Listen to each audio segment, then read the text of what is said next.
실내건축 기능사 2017년 1회 CBT 기출보건문제 같이 풀어보도록 하겠습니다. 자, 첫 번째 문제고요. 상점의 판매 방식 중 대면 판매에 대한 설명으로 옳지 않은 것은을 물어보았습니다. 대면 판매는 얼굴을 대하고 판매하는 방식입니다. 그래서 상품 설명하기가 좀 용이해요. 여기 서로 바라보고 하는 거라서 상품을 위에 꺼내고 바로 설명하기가 좀 용이하고요. 포장대나 계산대는 여기 위에서, 진열대 위에서 하면 되기 때문에 별도로 둘 필요가 없고요. 고객과 종업원이 진열장을 사이에 두고 상담하는 방식. 상품에 직접 접촉이 힘듭니다. 이 진열장 유리로 되어 있겠죠. 그 안에 귀금속이나 휴대폰 같은 것들이 들어있어요.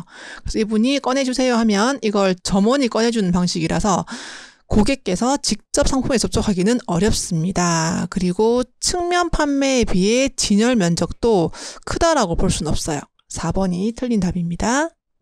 물체의 크기와 인간과의 관계 및 물체 상호 간의 관계를 표시하는 디자인 원리인데요. 몇 대 몇의 개념으로 봅니다. 우리 예를 들어서 사람이 1이면 거기에 비해서 뭐 책상은 어느 정도의 높이 뭐 이런 것도 족도가 될 수 있고요. 또는 어떤 A4 용지에 도면을 그릴 때 이렇게 큰 집이 100배가 되고 이 종이가 1이 되도록 하면은 100대 1 뭐 이렇게 물체 상호 간의 관계를 표시하는 디자인 원리는 척도 되겠습니다. 실내 디자인의 개념과 가장 거리가 먼 것은, 이건 굉장히 쉬운 문제이기도 하지만 좀 많이 나오는 문제고요. 실내 디자인은 아무래도 실용성을 주로 둡니다. 실제로 그 안에서 생활을 해야 되기 때문에 실용성과 기능성이 굉장히 중요하고 경제성까지 따지는 그런 디자인 활동이고요. 순수 예술은 어떤 회화 또는 조각처럼 실제로 그 안에 사는 게 아니라 그냥 그 자체로 예술품으로 보는 거라서 개념과는 가장 거리가 멀다라고 볼 수 있습니다. 백화점 외벽에 창을 설치하지 않은 이유와 효과가 가장 거리가 먼 것은입니다. 일단 창이 없다는 것은 환기가 안 되고 탈출이 안 된다는 이야기라서 정전이나 화재 시 불리하게 됩니다. 가장 거리가 멀고요. 실외에서 빛이 들어오지 않기 때문에 인공 조명만으로 조도를 균일하게 할 수 있고, 실내 면적의 이용도가 높다는 것은 어떤 벽체에 창이 들어가 버리면 거기에 물건을 배치하기가 좀 힘듭니다. 그런 창이 없기 때문에 이 벽면 전체를 효율적으로 사용할 수 있고요. 외벽 쪽에 광고물을 부착할 수도 있는 그런 장점이 있습니다. 다음 설명에 맞는 형태의 종류는입니다. 이것도 지금 키워드로 좀 봐야 되는 문제인데요. 먼저 인간의 지각, 시각과 촉각 등으로 직접 느낄 수 없다입니다. 그러면은 일단 뭐 이념 또는 추상적 형태라고 볼 수 있고, 개념적으로만 제시될 수 있는 형태입니다. 그리고 기하학적으로 취급한 점, 선, 면 이렇게 들어가는 건데, 자, 지금 이념적인 형태는 다른 말로 어떤 상징적인 형태로 볼 수 있고요. 좀 키워드로 보자면 기하학적으로 어떤 질서를 좀 가지고 있습니다. 질서. 추상적이라는 것은 질서가 없이 모든 걸 생략하고 또는 과장을 해서 대부분 원래의 형태를 볼 수 없는, 형태를 알아볼 수 없는, 그것이 추상적. 키워드로 보자면 두 가지가 될 수 있고요. 인위적이다라고 하는 것은 자연의 반대입니다. 일단 자연적인 것은 사람이 건드리지 않은 자연적인 뭐 나무, 아니면 뭐 산, 지형 이런 것들을 자연적이라고 보고, 인위적은 사람이 건드려서 이 자연적인 것을 많이 변형을 해서 만들어낸 것을 인위적이라고 볼 수 있습니다. 이 지금 이념적과 추상적을 나누는 가장 큰은 아니지만 좀 키워드가 될 수 있는 것이 기하학적 또는 질서가 있는 이라고 보시면 좋겠고요. 자, 그 다음 쿠션감을 최대화하여 직물을 씌웠다 라고 하면 체스터필드라고 하는 아이고, 소파베드는 소파가 됐다가 침대가 됐다가 바꾸는 거고요. 카우치는 좀 편안하게 누울 수 있는 형태입니다. 그리고 세티라는 것은 두 개의 의자를 나란히 놓아서 배치한 형태라는 키워드를 가지고 있습니다. 자, 비슷한 형태, 규모, 색채, 질감, 명암, 패턴의 그룹을 하나의 그룹으로 지각하려는 어떤 지각 심리입니다. 일단 비슷한 형태라는 것에서 일단 답은 나왔습니다. 형태가 비슷하다 또는 유사하다 해서 유사한 것들을 같은 덩어리로 묶으려고 하는 그 지각 심리를 유사성이라고 하고요. 근접성은 근처에 있는 것들을 묶으려고 하는 거고, 연속성은 뭐 점이 연속된다거나 선이 연속될 때 하나의 덩어리로 보려고 하는 그런 심리. 그리고 폐쇄성은 어떤 도형이 완성되진 않았지만 이것을 삼각형으로 인식하는 그런 것들을 폐쇄성이라고 합니다. 실내 디자인 요소 중 기둥에 대한 설명으로 옳지 않은 것은, 일단 기둥은 선적인 수직 요소가 맞죠. 선의 형태, 면의 형태가 아닌 이렇게 선처럼 생긴 수직 요소, 위를 향하는 형태고요. 공간을 분할하거나 동선을 유도하기도 해요. 이 기둥 사이로 지나가거나 기둥 사이에 벽이 없더라도 다른 공간으로 느끼도록 해줄 수 있습니다. 심리적으로 말하는 거죠. 그리고 소리나 빛, 열, 습기의 환경에 중요한 조절 매체가 될 수가 없습니다. 기둥이 아니라 그것은 벽이 하는 역할입니다. 완전히 폐쇄가 되어야 소리도 막아주고 빛도 막아주고 열도 막아주고. 3번이 틀린 거고요. 기둥의 위치와 수에 따라서 공간이 좀 개방적으로 보일 수도 있고 폐쇄적으로 보일 수도 있어서 공간의 성격을 다르게 만들 수 있습니다. 루빈의 항아리 또는 루빈의 꽃병 이렇게 부르는데요. 검은색 면을 보게 되면 이 부분이 꽃병으로 보였다가 또는 항아리로 보였다가 흰색 면을 보게 되면 사람의 옆 얼굴로 보이게 되는 그런 겁니다. 그래서 형과 배경이 왔다 갔다 바뀌면서 나타나는 현상, 형과 배경의 법칙입니다. 부엌의 기능적인 수납을 위해서는 기본적으로 4가지 원칙이 들어갑니다. 접근성, 조절성, 보관성, 가시성.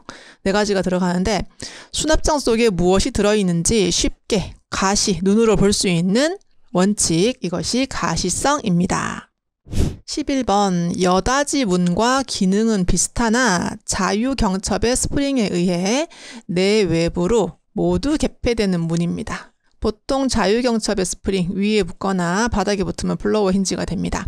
이것이 안으로도 열리고 밖으로도 열리고 180도가 열리는 형태고요.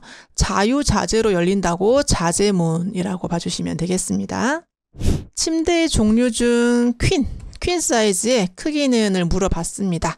일단 퀸 사이즈는 1500에 2000이 되고요.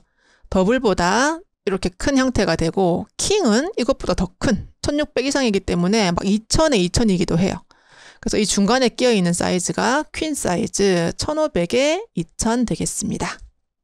실내 디자이너의 역할과 가장 거리가 먼 것은을 물어봤습니다. 독자적인 개성을 표현하고 쾌적하게 추구하도록 할 수 있고요. 전체 메스의 구조 설비는, 메스는 이 집의 덩어리를 이야기하는 거고 그 안에 들어가는 뭐 구조 또는 설비 이런 것들은 구조기술사 또는 설비 전문가들이 계획을 하는 겁니다. 인간의 예술적 서정적 요구에 만족을 해결하도록 디자인해주는 것이 디자이너의 역할이기도 하죠.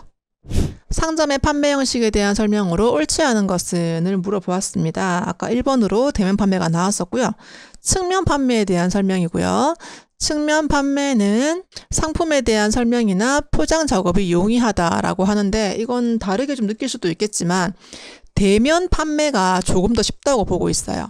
이렇게 사람을 마주보고 진열장 위에서 물건을 하나만 딱 꺼내서 설명을 하게 되면은 설명이나 포장이 조금 더 유리하다, 용이하다라고 보고 있습니다. 이것은 측면 판매보다는 대면 판매에 대한 설명이었습니다. 식당과 부엌의 실내 계획에서 가장 우선적으로 고려되어야 할 것은 일단 부엌 또는 주방, 식당은 주부가 작업을 하는 곳입니다. 그래서 주부의 작업 동선을 가장 우선적으로 고려하고 거기에 맞게 가구 배치를 하고 조명을 계획하고 색채 계획을 하시면 되겠습니다. 다음 설명과 가장 관계가 깊은 건축과입니다. 르꼬르비지에 대한 설명이었고요. 르꼬르비지에는 수학적 비례를 좀 많이 제시를 했고 좀 조화롭게 건물을 만들려고 노력을 많이 했습니다. 여기서 키워드는 모듈이라는 개념을 많이 제시하고 주장을 했다라고 보시면 되겠습니다. 17번 소규모 주택에서 많이 사용하는 방법으로 거실 내에 부엌과 식당을 설치하는 겁니다.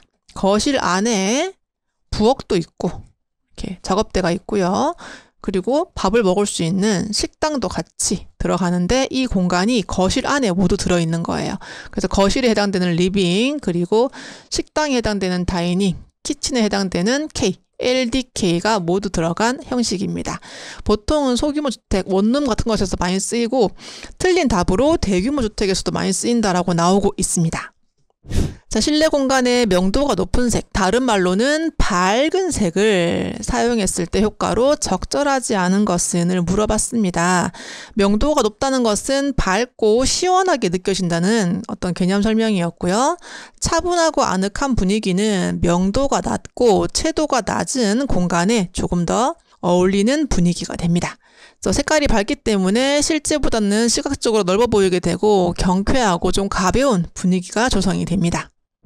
천장에 대한 설명으로 옳지 않은 것은 공간으로 봤을 때 천장에 창이 들어가는, 지붕에 창이 들어가는 것이 천창 되겠습니다. 건축 계획의 자유도가 증가한다는 것은 벽의 활용이 조금 더 자유롭게 되게 되고요. 같은 말로 벽면을 더욱 다양하게 활용할 수 있습니다. 차열이나 통풍에 유리하고 개방감이 크다. 차열, 통풍은 유리할 수도 있고 아닐 수도 있는데 개방감이라는 것은 시각적으로 이렇게 좀 트여 보여야 되는데 벽들이 막혀 있기 때문에 개방감은 적다라고 보시면 되겠습니다. 옆에 밀집된 건물에 둘러싸여 있어도 바로 건물이 바짝 붙어 있는 거예요. 예를 들어서 그렇다고 해도 천장으로 그 채광이 되기 때문에 일정 채광이 벽창, 그러니까 측창에 비해서는 더 가능하고 크다라고 보시면 되겠습니다. 자, 환경, 소리 환경 설계할 때 잔향 시간에 대한 설명으로 옳지 않은 것은 천장과 벽의 흡음력을 크게 하면 소리를 먹어버리거든요. 그래서 소리가 남아있는 잔향 시간은 짧아지게 됩니다. 그리고 실의 용적, 공간이 엄청 크면 소리가 조금 더 남아있어서 잔향 시간은 길어져요. 그런데 여기서는 무관하다라고 이야기를 했고요. 잔향 시간은 이게 동그란 건물이든 네모난 공간이든 좀 무관하게 보고 있습니다. 더 중요한 것은 이 볼륨감, 용적이 더 중요한 거죠. 회의실 등 이야기 소리의 청취를 목적으로 한 실은 짧은 잔향 시간이 바람직해요. 이 소리에 에코가 남아버리면 소리가 좀 울려서 명료하게 듣기가 어려운데 회의실은 잔향 시간이 짧도록 해서 좀 더 명료하게 들릴 수 있도록 해달라라고 이야기하고 있습니다. 자, 21번입니다. 휘도는 어떤 표면의 밝기인데요. 보통 우리 디스플레이, 예를 들어서 뭐 TV가 있으면 이 TV 면 자체의 밝기를 보통 휘도라고 이야기를 해요. 그래서 좀 눈부심과 관계가 많은 것이 이 휘도라고 보고 있습니다. 이 표면의 밝기를 이야기하고 있고 다른 말로는 단위 면적당, 제곱미터당 광도가 얼만큼 되는가, 몇 칸델라인가를 주로 봅니다. 그래서 칸델라 퍼 제곱미터가 휘도의 단위입니다. 영화관과 같이 밝은 곳에서 갑자기 어두운 곳으로 들어갔을 때, 예를 들어서 어떤 정전 사태가 되어서 창이 없고 정전이 돼버리면은 갑자기 깜깜해지잖아요. 그렇게 갑자기 어두워졌을 때 처음에는 아무것도 보이지 않다가 차차 어둠에 익숙해져서 주위가 조금 보이게 되는 현상입니다. 그것은 어두움, 암에 순응한다고 해서 암순응이고요. 그 반대로 터널처럼 어두운 곳에서 갑자기 밝은 곳으로 나오는 것은 명순응 되겠습니다. 그리고 프르키네 현상은 예를 들어서 밝은 곳에서 갑자기 어두운 곳으로 바뀌었을 때는 푸른색이 더 잘 보이는 현상이 프르키네 현상이라서 이런 비상구 표시가 보통 푸른색으로 표시가 많이 됩니다. 갑자기 어두워졌을 때 더 눈에 잘 띄는 그런 현상을 프르키네 현상. 자외선의 역할이 아닌 것은 자외선은 생육작용, 어떤 식물을 키우고 또는 살균 효과, 우리 행주 같은 거 막 널잖아요. 그리고 사진의 화학 반응 이런 것들을 일으키는 것이고 빛 효과는 가시광선, 눈으로 보이는 광선에 대한 효과였어요. 다음 중 방청도료에 속하지 않은 것은 방청은 녹쓰는 것 또는 부식되는 것을 방지하는 혼화제가 되겠고 대표적으로 광명단 페인트가 있습니다. 그런데 그것만 있는 건 아니고 에칭 프라이머나 아연 프라이머도 녹이 쓰는 것을 막아주는 거고요. 투명 레커 또는 클리어 레커 같은 경우에 신나에 섞어 쓰는 그런 도료 같은 건데 목재에 주로 바르는 것이 투명 레커입니다. 자, 여러 번 반복 응력에 대하여 설계 강도 이하에서 파괴가 일어나는 겁니다. 예를 들어서 어떤 쇠 파이프라고 볼게요. 거기에 예를 들어서 어떤 10이라는 강도가 닿았을 때 부러진다. 그렇게 하는데 그 기준 강도 말고요. 그보다 낮은 예를 들어서 2라는 강도를 계속 치는 거예요. 그러면 그 이하에서도 파괴가 일어날 수 있다라고 하는 것은 피로 파괴, 반복되는 어떤 응력에 대해서 파괴되는 현상을 이야기합니다. 탄소량에 따른 강의 특성에 대한 설명으로 옳지 않은 것을 물어봤습니다. 그래서 일단 뭐 신도 이런 거는 다 모르더라도 탄소량이 많은 것이 경질입니다. 탄소 강이라고 하는 것은 순철에 탄소를 섞어서 철의 강도를 높인 합금입니다. 그래서 탄소량이 많은 것이 경질입니다. 다음 중 지표의 공간, 모이는 공간에서 음이 명료하게 들리는 것에 끼치는 영향이 가장 작은 것을 이야기했습니다. 음이 세면 어떤 잔향이 남을 그런 가능성이 있고요. 잔향 시간이 짧을수록 음이 명료하게 들립니다. 그리고 다른 소음이 많을 때는 음이 잘 안 들릴 수 있어요. 마스킹 현상에 의해서 그럴 수 있고 실내의 온도와는 크게 상관이 없다라고 보고 있습니다. 자, 공극률, 빈 공간을 구하는 겁니다. 1은 전체를 이야기하는 거고 W는 절대 건조 비중을 이야기하는 거고요. 목재의 일반적인 비중은 1.54가 됩니다. 여기에 100을 곱했을 때 나오는 값을 계산을 하는 것이고 이 값부터 계산해서 나머지를 계산해 주시면 되겠습니다. 그리하여 정답은 80.5%가 나올 거예요. 자, 일반적으로 목재의 심재, 목재로 봤을 때 안쪽에 있는 것이 심재고 바깥쪽에 있는 것이 변재 되겠습니다. 일단 심재는 비중도 크고 강도도 크고 내구성도 커요. 거기에 비해서 강도가 세다 보니까 신축성은 변재보다는 떨어지고 있습니다. 휴먼 스케일에서 실내 크기를 측정하는 기준은 인간을 기준으로 실내가 넓다 또는 거기에 비해서 좀 좁다 라고 보고 있습니다.